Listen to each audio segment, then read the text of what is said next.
Kids Can Cook. Today we are making one of the classics, Kraft Macaroni and Cheese. Now, I like to use the blue box, but if you want, you can use the purple box, any kind of box that you want. I like the blue box. So the first thing that you're gonna need is you're gonna need to ask your parents if you can use the stove or any hot surfaces. But then you get a pan and fill it up with water, and you wait for it to boil. And you should have a spoon on hand so that later on, when we start cooking the mac and cheese, we'll get ready to stir it. So, making it boil takes a very long time. So for this, you need to be very patient, but you should, when you know that it's boiling, you should see big bubbles popping up through the water. Now this is when it starts to boil, when there's little bubbles on the side of the rim here. And you can see little stuff moving in there, and that should be little water bubbles. Once you see the big bubbles, you'll know that it's time to put in the next ingredient. Okay, so this is what it should look like when it is boiling. The big bubbles are coming out the top. So we want to open our macaroni and cheese.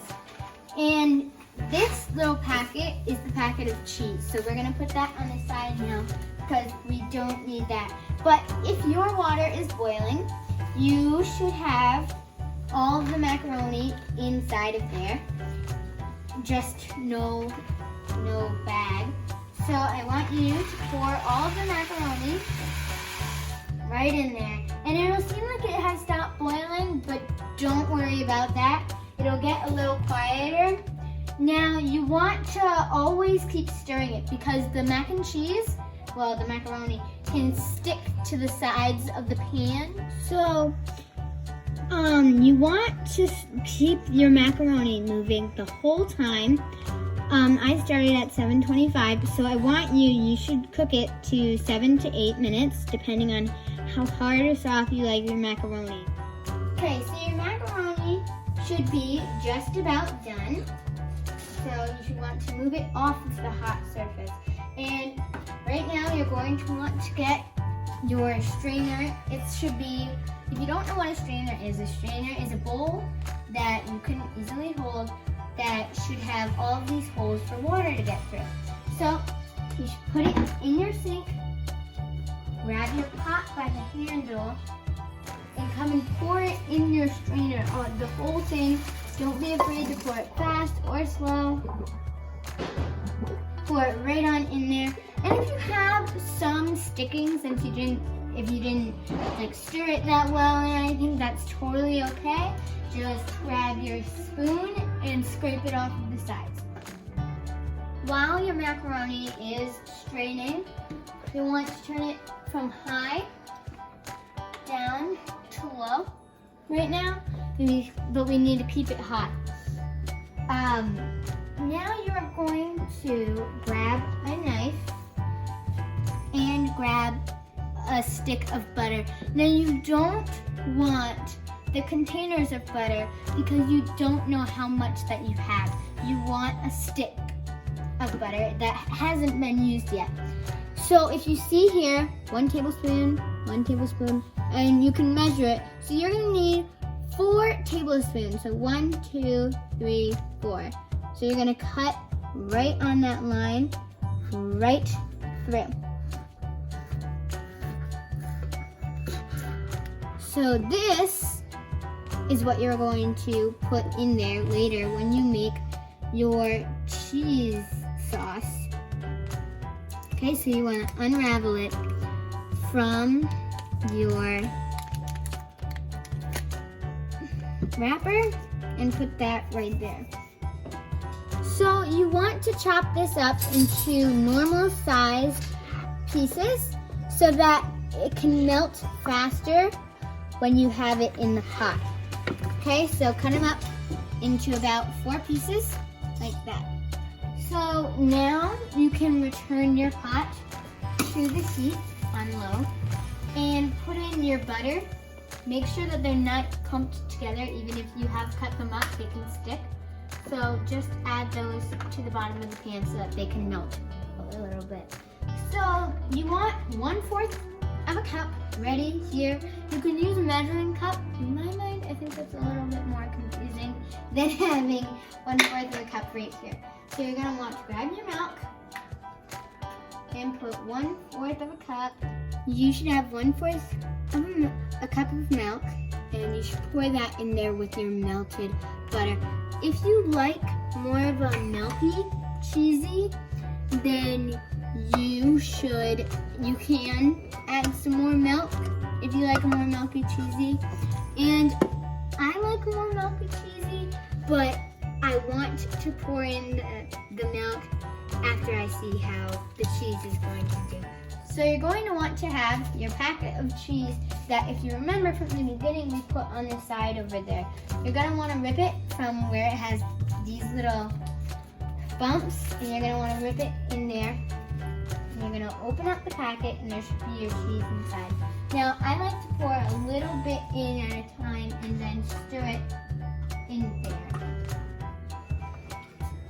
Just like that. So it should get to a cheesy, milky kind of, like I said, I like much more milky, but a cheesy, milky cheese sauce. So it's kind of gonna be like a sauce that you pour over the mac and cheese. And I know some of you guys don't usually do that, but I think that this is a better way to get your cheese sauce going. You want to make sure that none of it really sticks to the sides, because you want to get all of it in there, and try and have no chunks in there. Try and have it all a smooth sauce,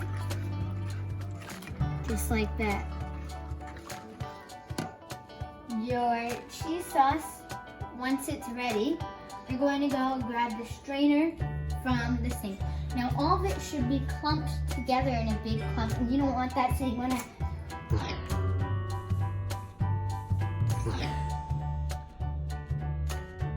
kind of shake it out a little bit, you know, chop it and chunk it up with the spoon. Okay, and then you're going to slowly pour it in using the spoon to help you into your sauce.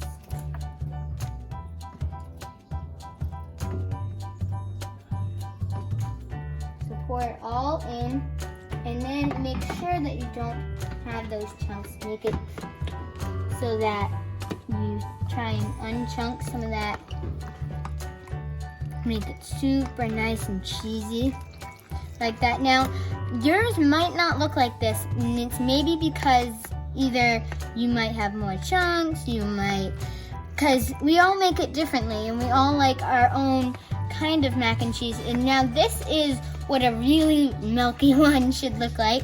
I made it super milky this time, so that's what yours should look like if you like it really milky. If you don't, then it will not look like this, and that's totally okay, because it shouldn't if you're not going for that. So you want to make sure that you have no more stuck on the sides. You want to grab it all, and it shouldn't be that hot, so you can grab it with your hands and pour it right into there. Last but not least, you want, after it's nicely stirred, you're going to grab some salt and pepper. And I know some of you are like, ew, pepper, I don't like pepper. But pepper in your mac and cheese makes it a lot better. You don't have to have pepper in it. I just like having it in there sometimes. So you don't have to add a lot. You can just add a little bit and then pour some salt in there. And stir that all in there together. Then get out bowls, as many as you need to serve your family or yourself if you're doing that, and slowly pour it into the bowls. So that's it. All you need to do is eat it, and it should taste delicious from the way that you cooked. I hope you enjoyed this episode. To see future videos, please hit the like and subscribe button down below, and remember, kids can cook.